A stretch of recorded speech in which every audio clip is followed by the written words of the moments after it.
બીજો પ્રશ્ન, સકામ નિર્જરા અને અકામ નિર્જરા એ શું?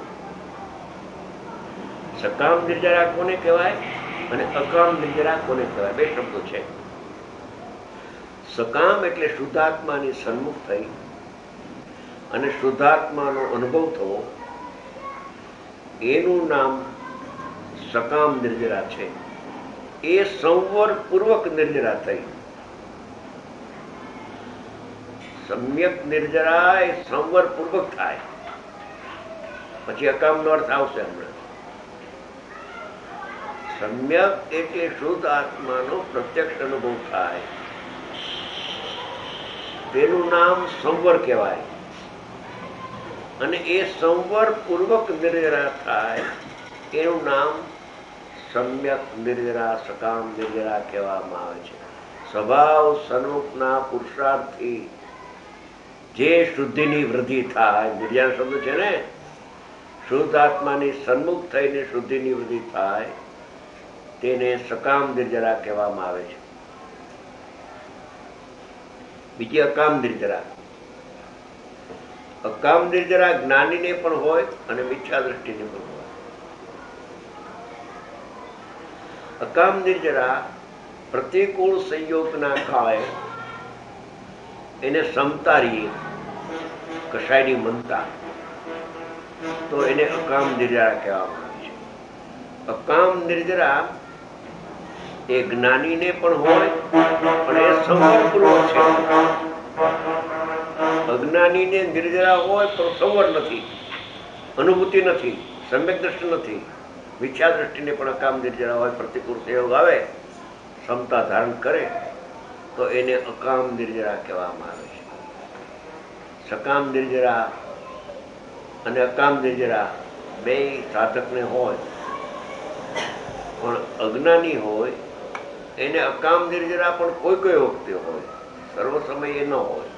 પ્રતિકૂળ સંયોગ વખતે ક્ષમતા રાખે, તત્વનો વિચાર કરે તો એને અકામ નિર્જરા કહેવાય.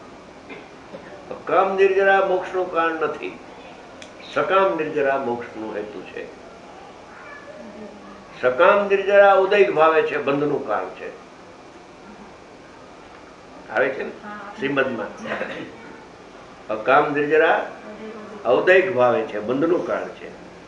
અને સકામ નિર્જરા મોક્ષનું કારણ છે, બંધનું કારણ જરાય નથી. અને અકામ નિર્જરા જરાય મોક્ષનું કારણ નથી, અંશ માત્ર, સર્વથા બંધનું કારણ. અકામ નિર્જરા જ્ઞાની હો કે અજ્ઞાની હો, અજ્ઞાનીને પણ અકામ નિર્જરા ઔદૈક ભાવે છે, કસાયની મનતા, એકાંતે બંધનું કારણ છે એને પણ. અને મિથ્યા દ્રષ્ટિને બંધનું કારણ તો હોય જ.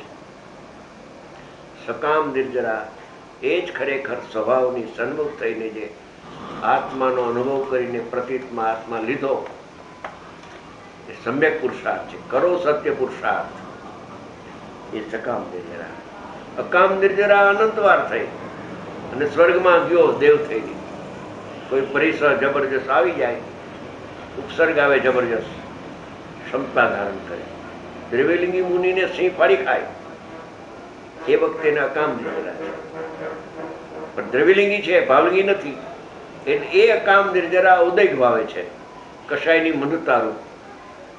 તેથી તેને બંધનું કારણ છે. તત્વ અભ્યાસ વિના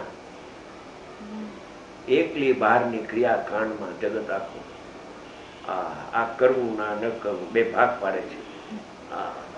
પણ આત્મા જાણનાર છે એમાં એના પક્ષમાં આવતો નથી.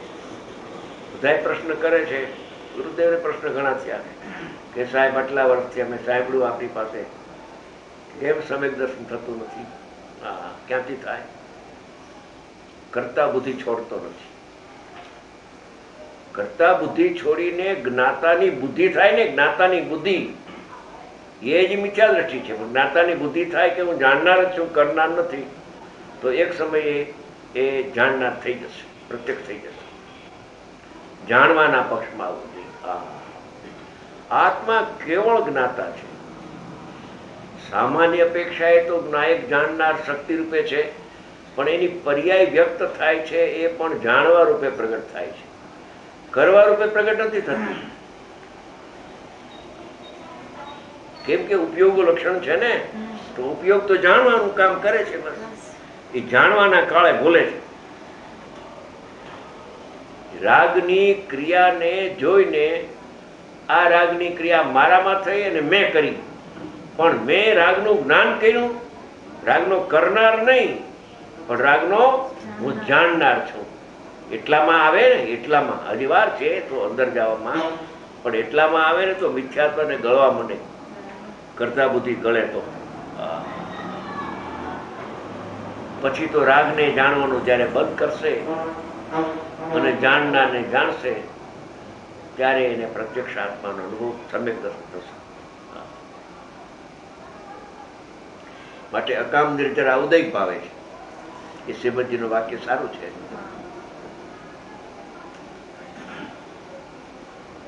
સકામ નિર્જરા ઉપસમ ક્ષોભ ક્ષાય ભાવે. સકામ નિર્જરા એ નિર્જરા ખરી નિર્જરા, સમર્પૂર્વક નિર્જરા. બે પ્રશ્નો થઈ ગયા. ત્રીજો પ્રશ્ન, ક્રમબદ્ધ પર્યાયમાં પુરુષાર્થ કરવાનો એમાં કેવી રીતે આવ્યો? જો પર્યાયો ક્રમબદ્ધ ક્યાં કરે છે? ક્રમબદ્ધ પર્યાય થાય તો કઈ કરવું તો રહેતું નથી. समझ में आया?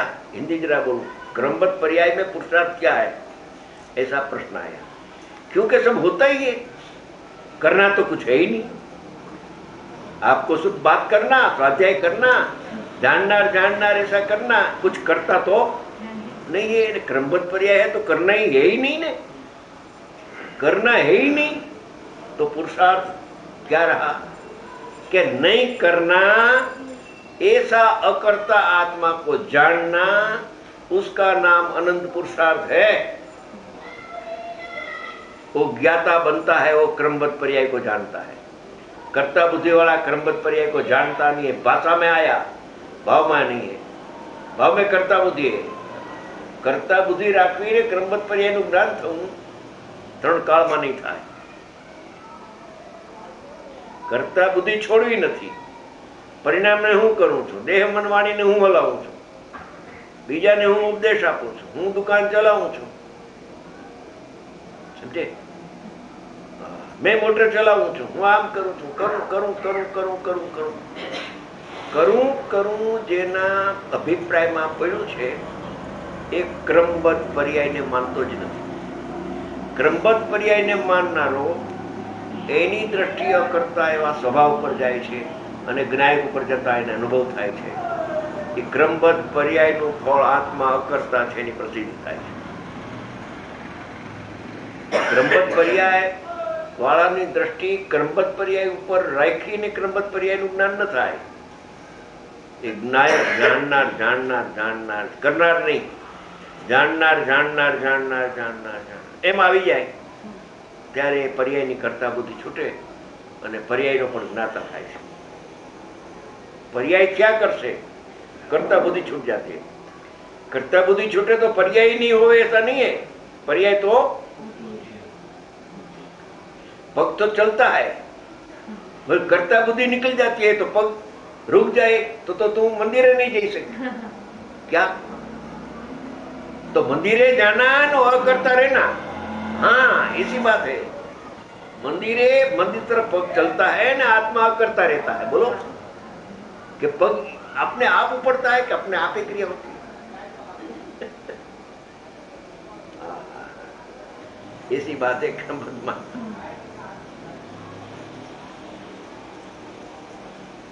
એટલે ક્રમબદ્ધ પર્યાયનું જ્ઞાન આત્મા અકર્તા છે, પર્યાયનો કરતા નથી. પોતાના પરિણામનો अपने परिणाम होता है ना, उसका कर्ता आत्मा नहीं है. उसका ज्ञाता है, वो भी कथनचित है. सर्वथा ज्ञाता हो तो मिथ्या दृष्टि, અને કથનચિત જ્ઞાતા ન हो तो साधक नहीं रहता है.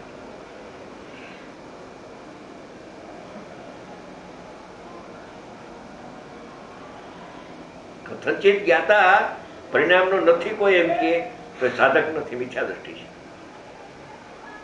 અને સર્વથા હું એનો જ્ઞાતા છું તો એ મિથ્યા દૃષ્ટિ.